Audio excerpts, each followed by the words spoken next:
Now, for a more in-depth analysis of today's events, we are now joined in studio by Wits Economic and Business Sciences lecturer Tinashe Chuchu and Professor Raymond Parsons from the Northwest University School of Business and Governance. Prof. Tinashe, thank you so much for joining us. Good evening for having us. Now, Prof, we've heard what our U.S. correspondent has said. We've seen what Trump has said in his speech. Can we just go into that? More of a campaign speech than an inaugural speech? Well, yes, I think that was vintage Trump, and I think we're going to have to get used to that now. He wrote the speech himself, I think, largely, and it certainly bore his imprint. I think the message, the overall message to all of us, whether you're in America or elsewhere, you've got to get ready for Trump's world. It's his world now that he's defined. And while being in government as opposed to campaigning may place some constraints on him as to what he can actually do, I think we've got to understand that we are still in uncharted waters as to exactly what he will do, what he'll be able to do. But he's not going to change. I mean, his core message is the same. There are certain important things he wants to do. And I think we all then have to decide when we look at the American situation, what is the risk that our best forecasts will turn out to be wrong? Because we are in these uncharted waters. So it is very much vintage Trump, where he put his stamp on what he said. And I think in terms of American politics, as I think several commentators have said, he hasn't tried to reach across the aisle in any way. And we must understand that unlike our political system or the British political system, although he has a Republican majority in Congress, it's not a tame majority. And so some of the things he wants to do, he will have to persuade his Republican colleagues to, in fact, go along with it. I think what you're going to see now, his first 100 days are much more important than the last 100 days.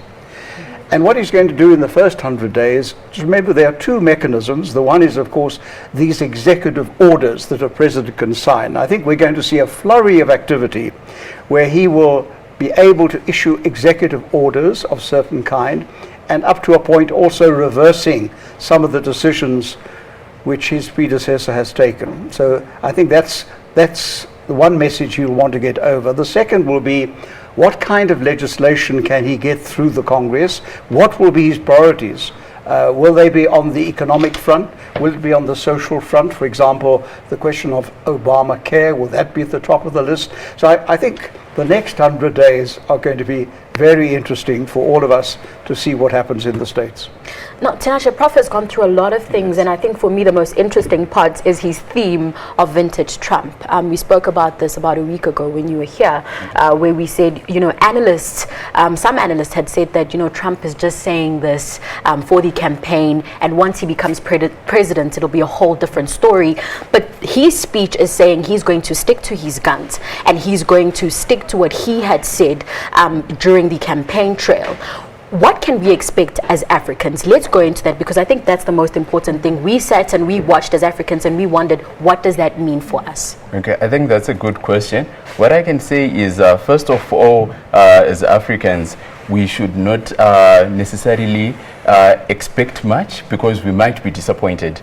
And at the same time, we also have to appreciate that he got elected because someone in Pennsylvania felt his message resonated with him, not necessarily us.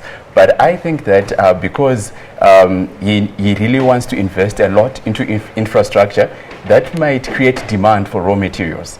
And he also wants to hike the tariff from 20% to 35% for China and Mexico, which means that it will become more difficult for China to do trade with the US, which also benefits South Africa indirectly, because smaller states like South Africa are able to compete if it's harder for larger powers like China to compete. So I think we should be modest in terms of our expectations.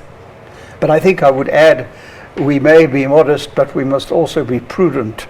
because there are two levels at which we could be affected. The first is, as has been indicated, whatever steps he might take in the field of for example, infrastructure, or in fact government spending on that kind of infrastructure, or the tax cuts, and so forth, if that stimulates further the US economy, that will be good for commodities and so forth. But on the other hand, if it causes inflation, it would then get, of course, the Federal Reserve to say, well, it's time for us to put up interest rates a little further, or the dollar may strengthen further, and that will have implications for a lot of emerging markets like South Africa, which is particularly dependent on short-term capital. And once you find that these interest rate differentials change, that money could move out. That's the one aspect. The other aspect is the trade aspect. Now, several of his advisors have cautioned that they're not happy with what they call asymmetrical trade pacts, where you are benefiting other countries, as they see it, at the expense of America. Well, if you look at AGOA, that is very much one of those, because it's designed to assist the continent of Africa. I'm hoping we can keep it below the radar, that there are other priorities, even on the trade front. Most of the debate has been about Europe, about China, and so forth, and about Mexico. Hopefully, we will fall below the radar, and it won't be something that we need to worry about. But we just need to be prudent and make sure that whatever happens, whatever new uncertainties may or may not arise, and however much there is some rhetoric that we still want to have good trade relations with the United States, which we certainly do, I think it will be important for us just to make sure that what we need to do domestically keeps our house in order, so that we're not vulnerable to any new shocks. Now, Prof, just to move away from that very quickly, we will come back to this more economic discussion and what Trump's era will mean for Africa and the rest of the world. We just had visuals of the protests taking place currently as the inauguration was taking place, where people are protesting and not happy with the inauguration.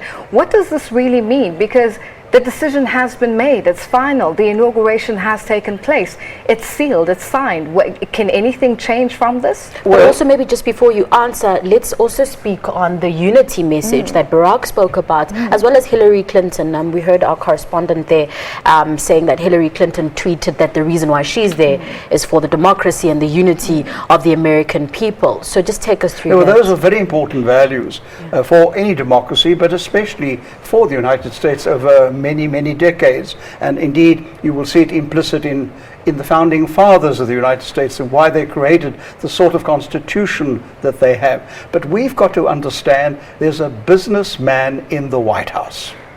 And we've got to understand that. And certain things will flow from that, and certain things he will learn as he goes along, that this is not like Trump Towers. This is the White House, and as his own predecessors will in fact tell him, you will find you can't do exactly as you like. The second point is, I think if there are elections, I mean, in many countries there are people who don't like the outcome of the election, even when it's a fair election, let alone when it's an unfair election. So I think, and another point one has to bear in mind, when one talks about how big is the mandate. Now, I'm sure that some other constitutional expert will explain this, but we must understand that because of the electoral college system, which is a very peculiar system they have, although it was Hillary Clinton who probably got the highest popular vote ever, the fact was that a mere 80,000 votes spread over 3 states swung those votes in the electoral college.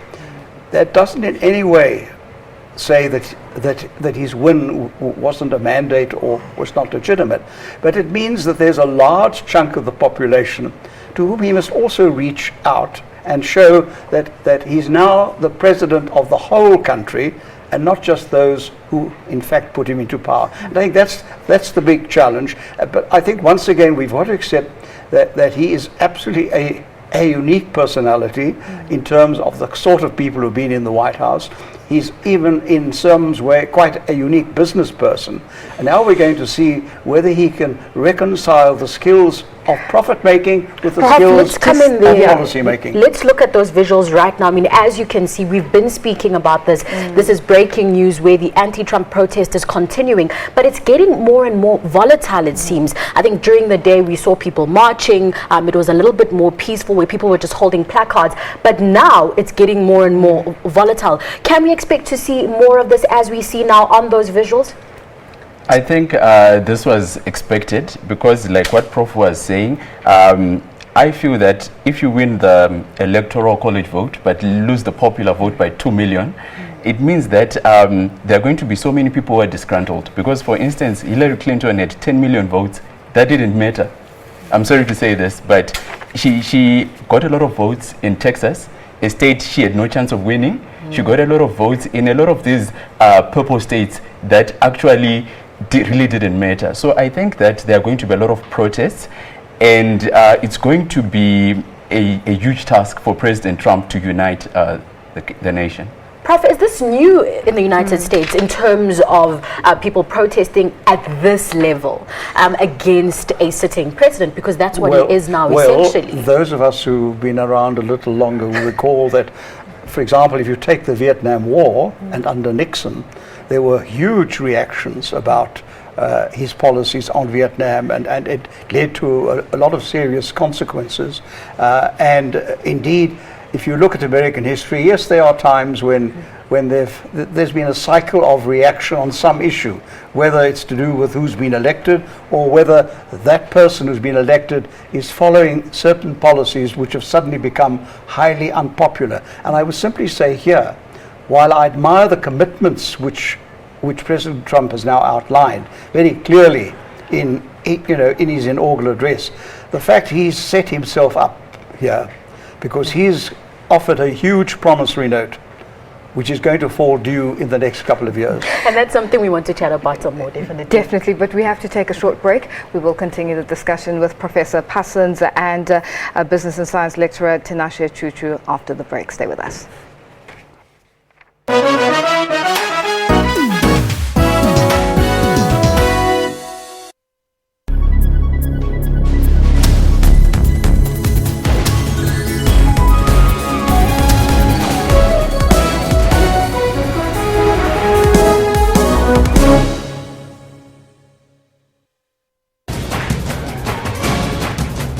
Failure to implement the water restriction is going to make the system not workable. For the domestic use, everyone should not exceed 25 kiloliters per day.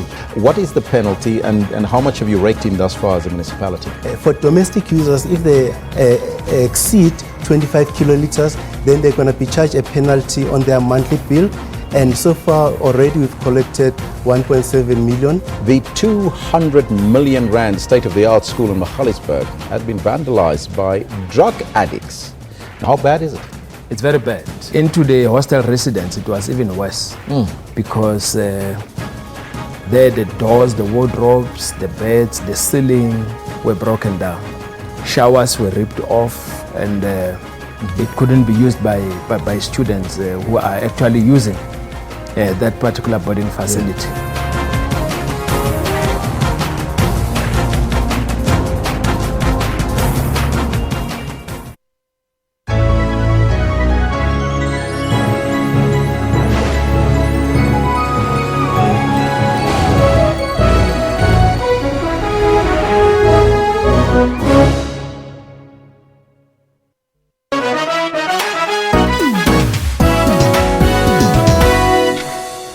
Welcome back. We continue with our rolling coverage of the inauguration of Donald Trump as the 45th President of the United States. Trump in his address earlier pointed to the exploitation of American workers and promised that such a situation will cease under his rule. For many decades, we've enriched foreign industry at the expense of American industry, subsidized the armies of other countries while allowing for the very sad depletion of our military. We've defended other nations' borders while refusing to defend our own.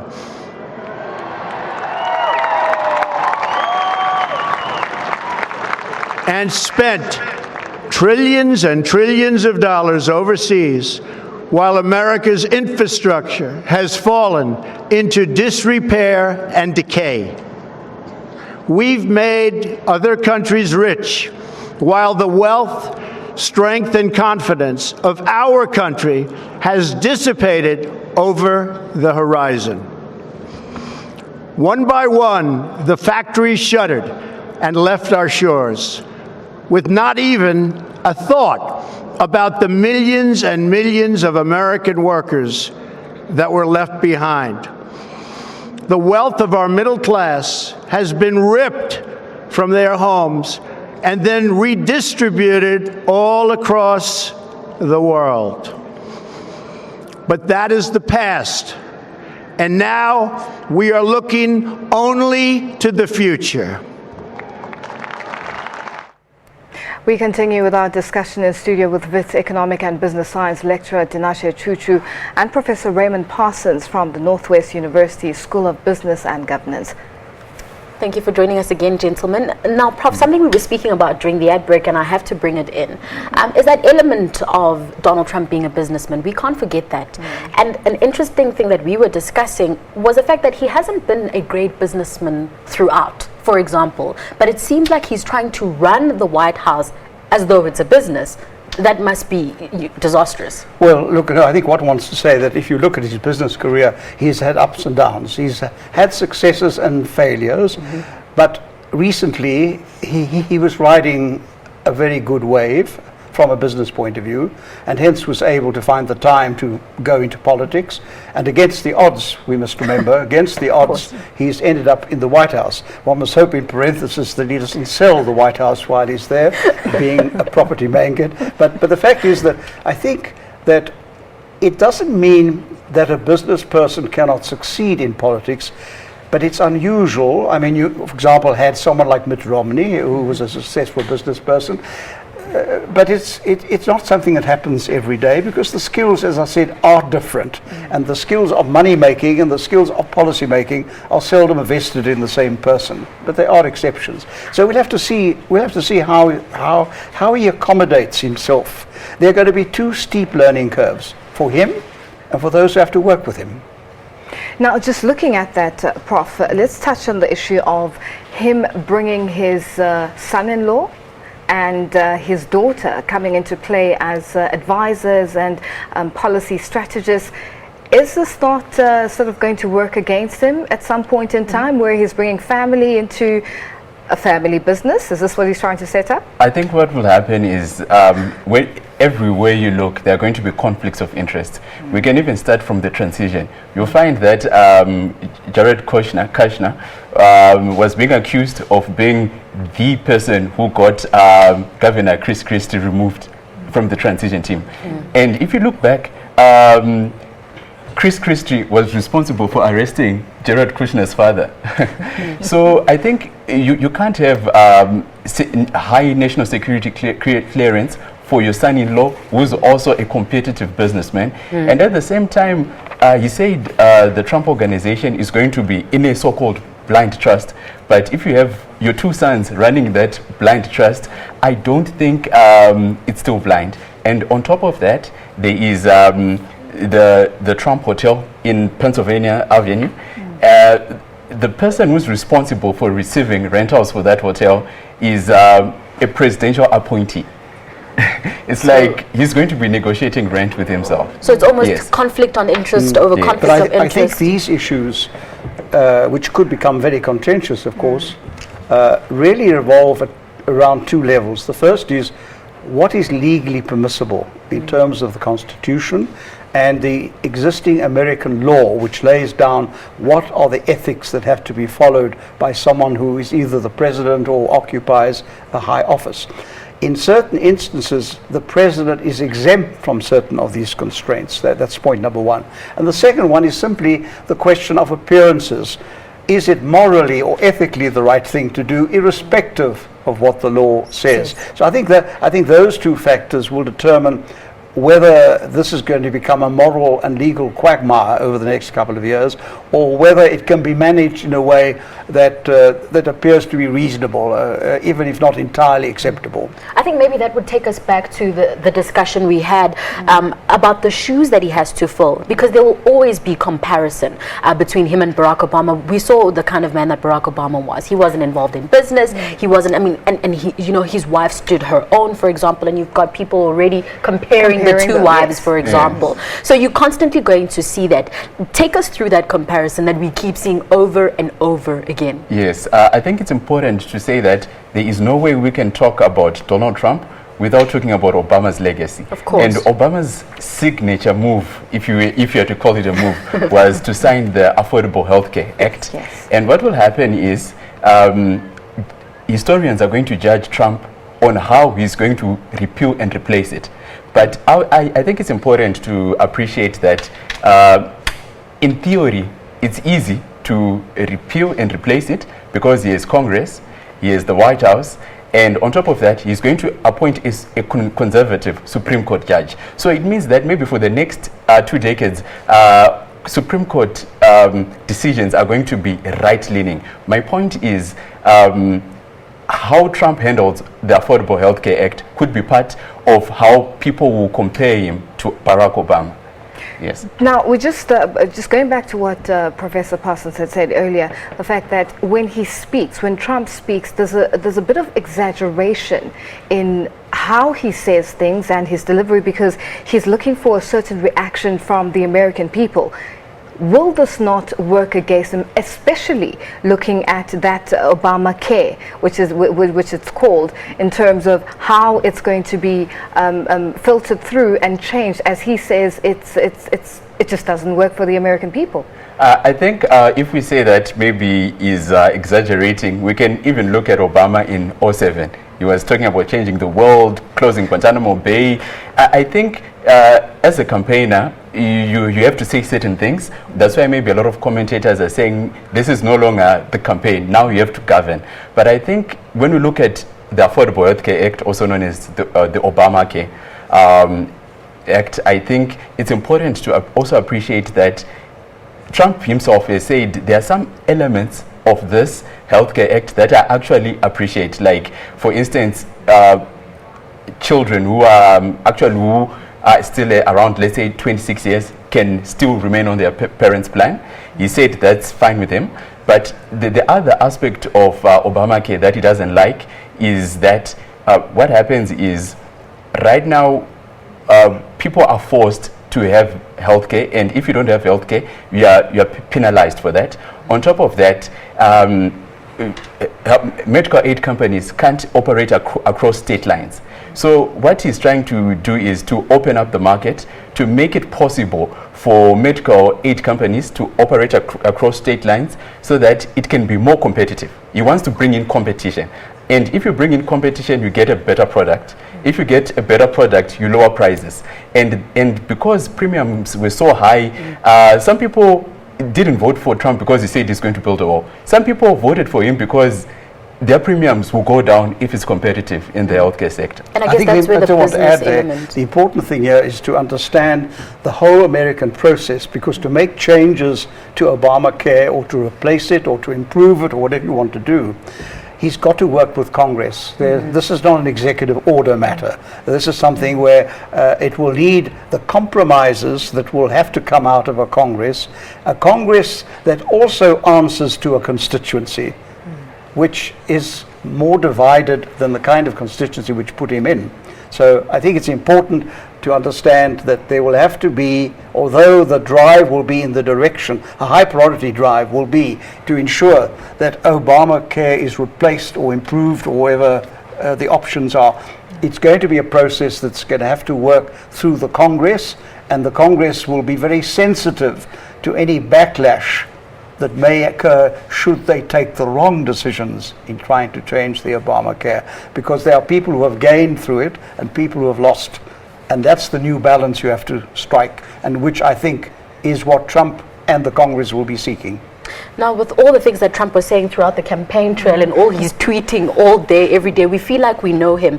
But I think we should actually take a look at who Donald Trump really is.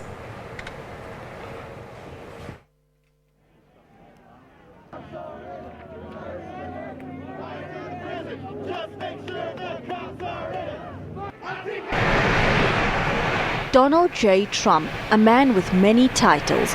Long before aspiring for the highest position in office, Donald Trump was America's most famous billionaire.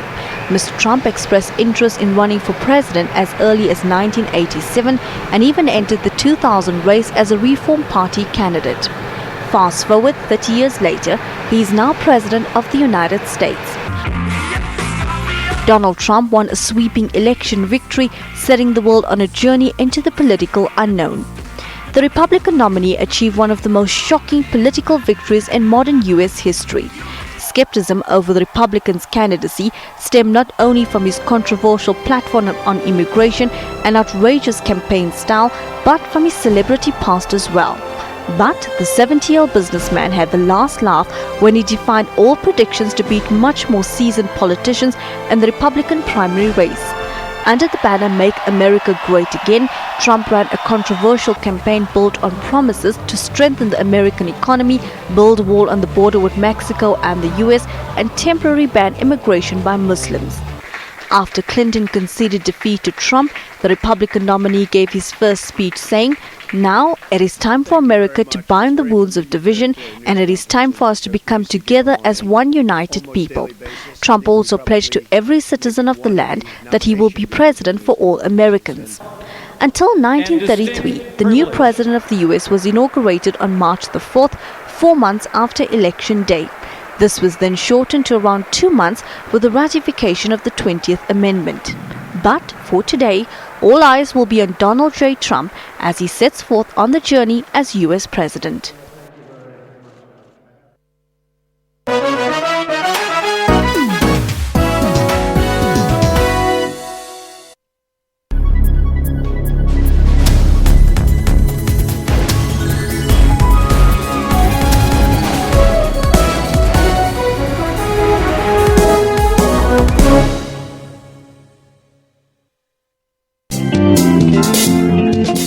Being orphaned at an early age propelled him to better heights. When I was 16, my mother passed away, and I had no choice then to find work, and I had to juggle work between work and school. I've worked on different coffee shops, and eventually in 2012, I started my own business called City's Brew. Laying good business acumen since childhood nurtured her good standing.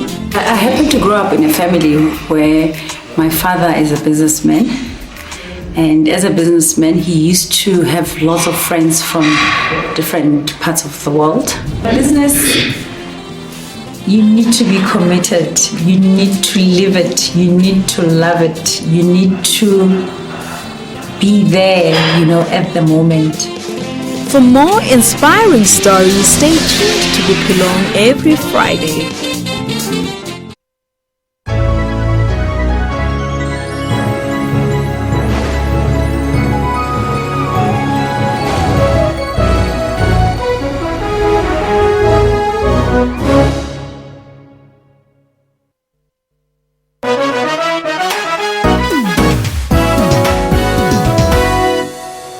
Welcome back. Various heads of state and delegates attending the World Economic Forum in Davos, Switzerland had this to say about Donald Trump's presidency as uncertainty dominated the last day of the conference.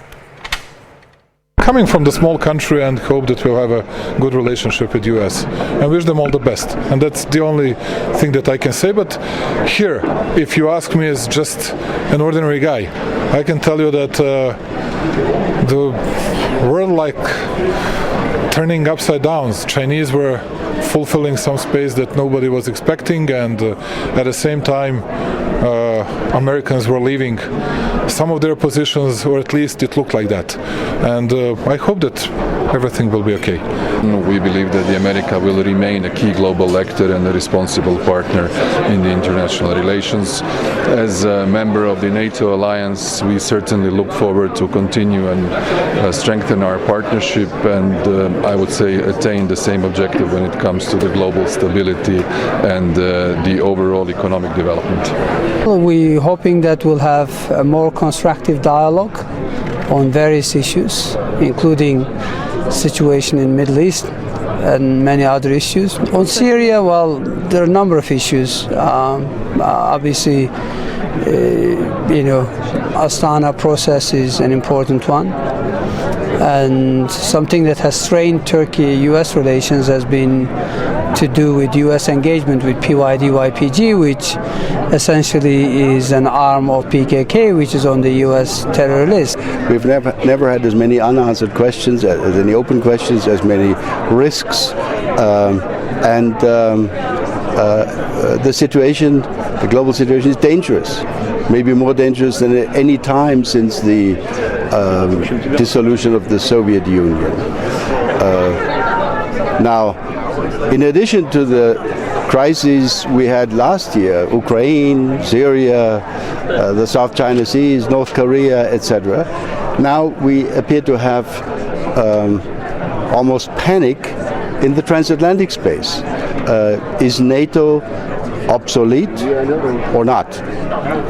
Is the European Union something which the US can or should ignore, or is the EU America's most important partner? There is uncertainty, and that must be settled quickly in the interest both of Americans and of Europeans. And I hope that once the inauguration celebrations are over, we will hear from Washington clear and unequivocal statements about what U.S. policy is. In particular, I hope we will hear these statements in Munich in less than 4 weeks' time, when the international foreign policy and security community gets together. There are some unknowns. I think that our political system has its checks and balances. So I think the president-elect, or now the new president, has made many statements that are controversial to the international community, and somewhat controversial to even the Americans. But I think that he's a man that expresses himself, that puts out ideas, puts out philosophies, tweets. But in the end, he's a businessman. He knows he knows general direction. He knows what he wants to accomplish, and I think that it will be interesting to see where he goes from here. Personally, I didn't vote for him, but I'm optimistic. We are still with our guests, Wits Economic and Business Sciences lecturer Tinashe Chuchu and Professor Raymond Parsons from the Northwest University School of Business and Governance. Gentlemen, we were having a discussion while the clip was while we were at break and the clip was playing. Just coming back to what a lot of the leaders were saying who were at Davos in Switzerland, a lot of sentiment towards continued relations with America, continued partnerships with America. Everyone seems uncertain, and they're hoping that Donald Trump will come out and say, listen, we're not going to make drastic changes. Yes, I've mentioned it, I've spoken about it, America first, but let's sit down and have a discussion and then see how we take this forward. What do you think is going to happen? Well, I think if you start at the beginning of that meeting in Davos, the IMF did issue a report on the outlook for the world economy, which was very positive. They said there's no change to our previous forecasts. We think the world economy and the different regions will still grow very positively. The world will grow at about 3.5%. And the last few days there was an international survey of world business confidence is the highest it's been since 2008 in the Great Recession. I think what the speakers at Davos are saying, they're looking down the road and saying, well, now, what are the new questions that have arisen since we last met? The world is starting to look very different to what it looked like when we were at Davos 12 months ago. And the big issue is, of course, globalization and the multilateral system. especially through the World Trade Organization and so forth. Not a perfect system, and quite clearly the message is it has not been inclusive enough, and I think that comes out of Davos. But the question then is, do you throw the baby out with the bathwater on behalf of only the United States? And we as South Africa have a stake in the multilateral. It's small countries that want the rules of the game. It's the big countries that think they can ignore the rules of the game. So we have a vested interest in the multilateral system going on, that there are rules that will be enforced. So even if the United States or Mr. Trump decide to do some unilateral things which are unpleasant and harm other countries, you can go and complain to the WTO, but it may take you a couple of years to get the matter resolved. So I think they're hoping that a dialogue with the United States and also some of his cabinet appointees, when they've appeared before Congress now, or at least before the Senate, in order to be approved, I noticed that they've softened some of the stances on trade and certain other issues. So once again, it's a question of whether the new President Trump can achieve what he wants, but that it begin to get softened around the edges by the realities of governance and the realities of the world economy. Because the world economy is not a zero-sum game. It's a place of exchange, and that everyone benefits if there's fair trade.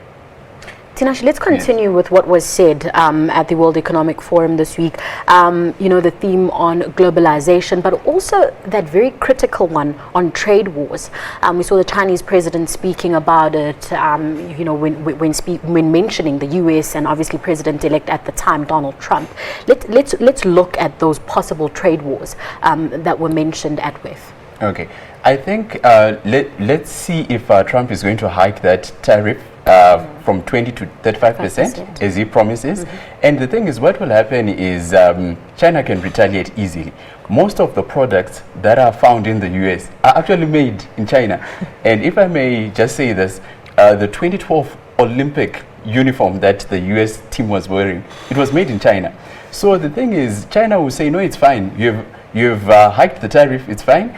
We can easily retaliate by looking for other trading partners. But of course, the US is probably the single largest trading partner for any bloc you could think of. So I think that if you have a trade war with China, you're probably going to be on the losing end, because it's a lot cheaper to manufacture products in China. The labor is cheaper, and you find that right now, that's how so many American businesses were surviving. Yes. Now, just speaking to that and the fact that Trump is now calling for America first, he's calling on American-owned companies who are not based in America to come back to the States and be stateside and develop there and create jobs and improve on unemployment. Prof. Parsons, you mentioned the fact that U.S. economy is not doing too badly, sitting at, is it 3.3% improvement, and unemployment is sitting at 4%. Just that statement on its own, calling on everyone to return home. China, yes, America is the biggest global partner with the population that they have. What does this mean for the layman who is the immigrant who has moved to the United States to find employment? He's made a lot of statements with regards to Americans must be given first preference. What happens going forward?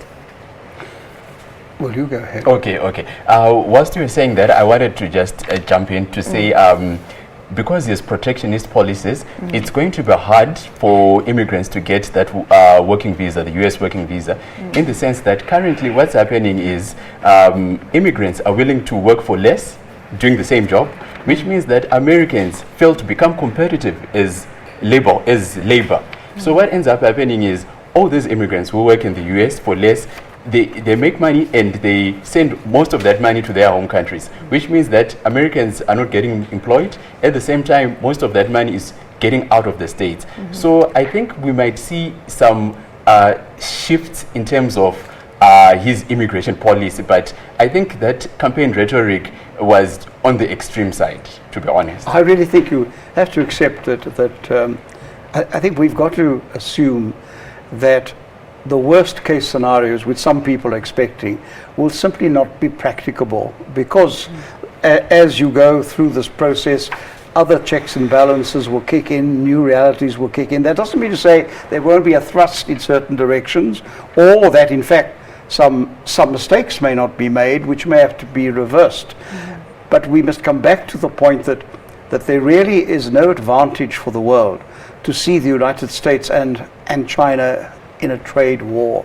I mean, it may be true that the smaller countries, as we say here on our continent, when the big elephants fight, the small animals stay out of it.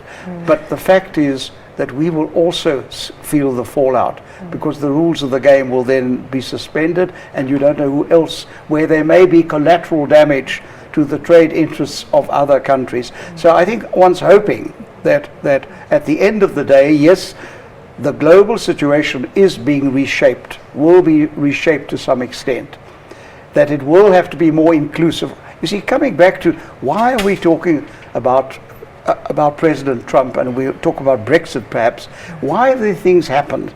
We mustn't just become involved with a personality. There have been forces at work in their societies, whether in the United States or the United Kingdom or in Europe, which have generated these political outcomes.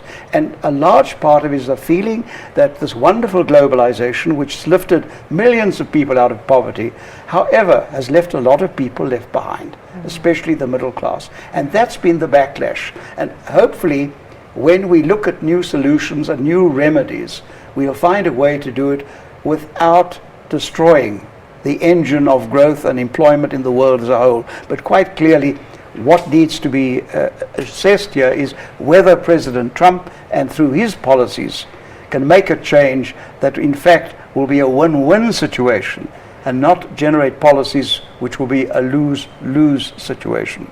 Tinashe, I see you nodding there. We're running out of time, but I know you want to add something, of course. Was saying. Yes. There's no way we can talk about global trade without talking about Rex Tillerson, the nominee for Secretary of State. Yes. How is it possible for someone who received the order of friendship from Putin to then say, I think we need to put sanctions on Russia?